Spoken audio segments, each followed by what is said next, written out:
awful lot to ask. Mitch Jeter. And that's blocked at the line of scrimmage. And the Huskies are celebrating the biggest upset in their school's history.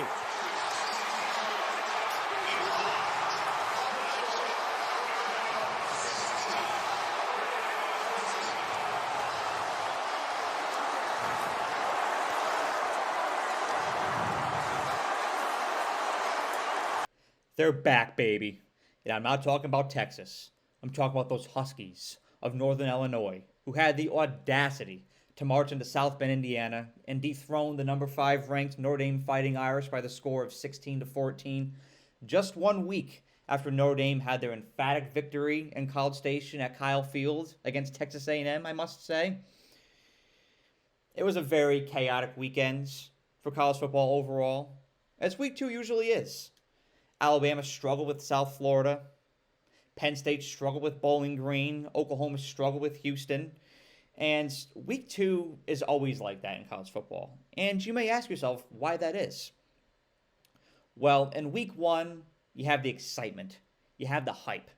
Because it's the first time these teams have seen the field since December, November in some cases. And so they're stoked. They're juiced. They're hyped. They can't wait to touch the field again and just play football. Just play a game again. It's so exciting. But that excitement factor kind of wears off from week 1 into week 2. And oftentimes, these Power 4 teams are playing a G5 opponents. And chances are they're overlooking them. Because they're looking ahead to their games against conference opponents. They're getting excited for that. If you're an SEC team, you're getting excited to play another SEC team. And you're not really being present. You're not being in the present moment and focusing on that G5 opponent that you have, that Sun Belt or MAC opponent that you may have, because you're looking ahead to what's to come. You're getting excited for that. Well, those G5 teams, they capitalize on that. Because to them, these games against Power 4 schools, that's their Super Bowl. That's their chance to shock the world. And oftentimes, these matchups are a lot closer and a lot sloppier than you expect them to be. And oftentimes in week 2, you can see massive upsets get secured, get cemented. And it shocks the college football world. It sends shockwaves throughout the college football universe. And I'm here for it. As far as college football goes, I'm always here for chaos, always here for upsets. Give it to me. And so there was a lot of those close games this weekend that you didn't expect to be close. But by far, the most shocking outcome was Northern Illinois beating Notre Dame. And just to put into perspective how significant Northern Illinois' win over the Irish was, let me unpack these numbers for you. Northern Illinois was a 28.5-point underdog to Notre Dame going into this game. Northern Illinois was also 0-14 all-time against AP top 10 opponents going into the game against Notre Dame on Saturday. Well, now it's safe to say they're 1-14 against AP top 10 opponents after they beat the Irish on Saturday. It was a monumental victory for Northern Illinois and a shocking loss for the Irish. But let's go beneath the surface as to how this upset actually happened, how it actually occurred. Northern Illinois outgained Notre Dame in both passing and rushing yards. Usually when you outgain your opponent in both those categories, you win. Northern Illinois also outgains Notre Dame in total yards, 388 to 286 yards. I got to give it to the young man.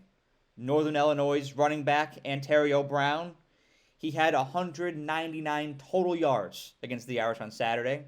He was an absolute dog. And he left Notre Dame players, coaches, and support staff with their jaw dropped on the sideline because they're like, how are we going to contain this young man? He's running all over us. Like, is this a mismatch? Like, you're starting to question yourself somewhat. And I have to say, the results of this Northern Illinois Notre Dame game was greatly predicated on mindset, because Notre Dame suffered from what I like to call comparison syndrome. Notre Dame, of course, was coming off of that emphatic victory over Texas A&M, and when you have a big statement win like that, especially on week one, that game sets the standard. It sets the precedent by which you're going to gauge all of your remaining games after. And it's safe to say that Notre Dame put on an absolute defensive masterclass against the Aggies on week one. Well, they didn't exactly do that in the opening quarter against Northern Illinois. In Northern Illinois' first 3 drives, Notre Dame allowed 179 yards and 13 points to the Huskies. And so if you're Notre Dame, you're comparing that performance against Northern Illinois to your performance a week prior against Texas A&M, and you're wondering, like, what's going on? What adjustments we have to make? We have to really tighten up here. Like, you start to sweat, you start to panic a little bit. And I also have to mention the offense here, Notre Dame's offense. Granted, on the first drive of the game, it was very strategic. They drove right down the field and scored a touchdown on Northern Illinois. But after that, Notre Dame had 5 consecutive drives without a score. Completely out of sync. Completely out of rhythm. Riley Leonard was struggling a lot in this game, which greatly shocked me. And if you're Notre Dame, and you're not in rhythm, you start to panic. You start to doubt. You start to question yourself. It's one thing if you go into this game, and the first 2 drives are kind of flat. You go 3 and out. But then you start to get some completions. You drive down the field. You get touchdown. You start to feel better about yourself.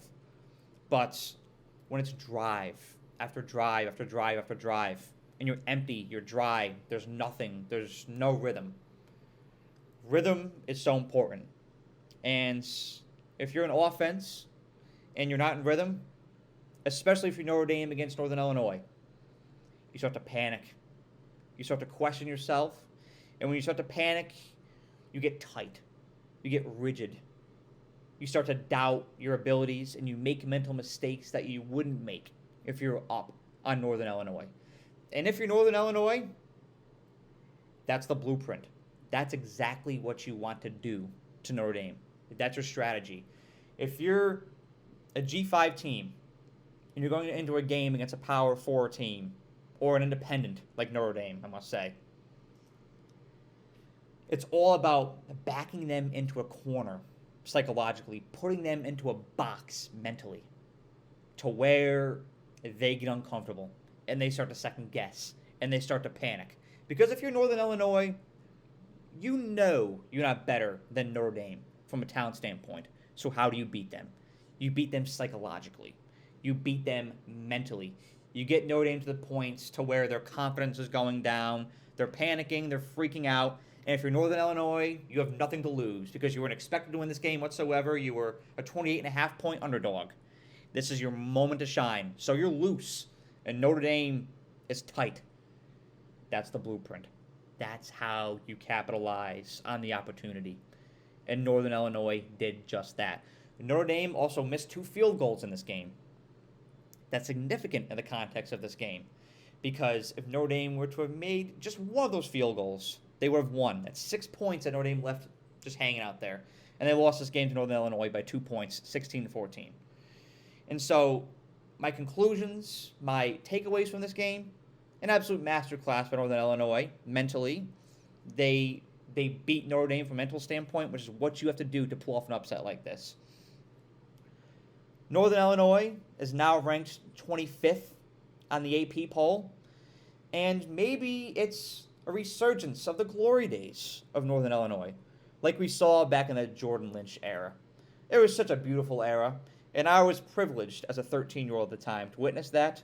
Maybe Northern Illinois is bringing those days of greatness back. We'll have to see. I have to say that this was a program-altering win for Northern Illinois, and it puts them on a positive trajectory for this year. If you're Notre Dame, I'm disappointed. If you're a Notre Dame fan, you have every right to feel deflated. If you're a Notre Dame player or coach or staffer, you have every right to be like, what the hell just happened? Because it's shocking. This is a game you shouldn't lose, especially at home. But the good news for the Irish is that the remainder of their schedule is rather manageable. And so as shocking as this loss was, if you stack some wins together, compile some wins, maybe the national narrative will start to change on you.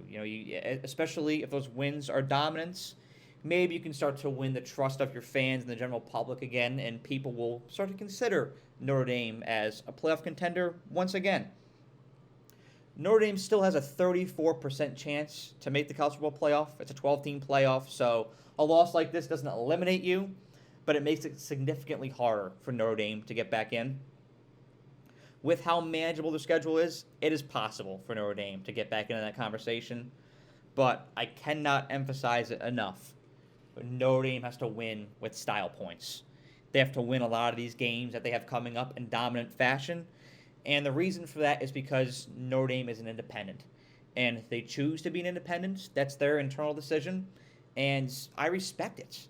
Because compared to a team like, say, Alabama or Ohio State, who's in the SEC or Big Ten respectively, one of those teams secures a spot in the playoff, the bonus that they receive, the money that they receive for securing a playoff spot, they have to split that money with the remainder of teams in the SEC or the Big Ten, respectively.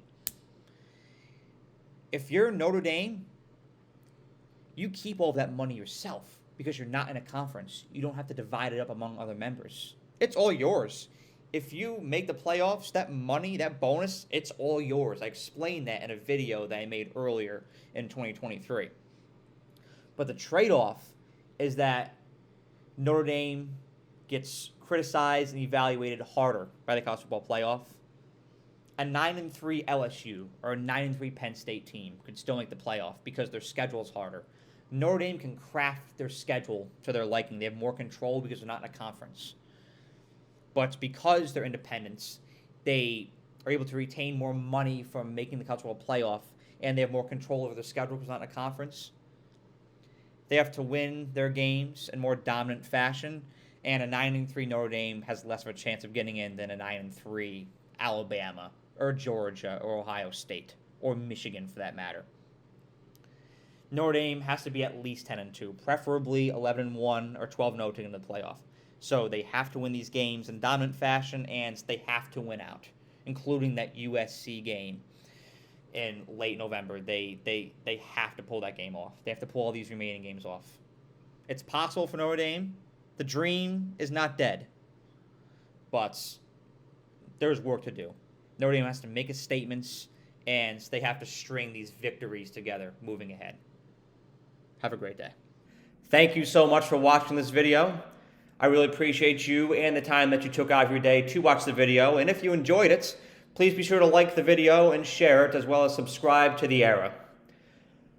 The more likes and subscribers I get on this channel, the more resources I can attain, and the more resources I can attain, the more value I can provide to you, the viewer. And that is how I show my appreciation for you for the time that you devote to watching my videos. So thank you so much, and have a great day.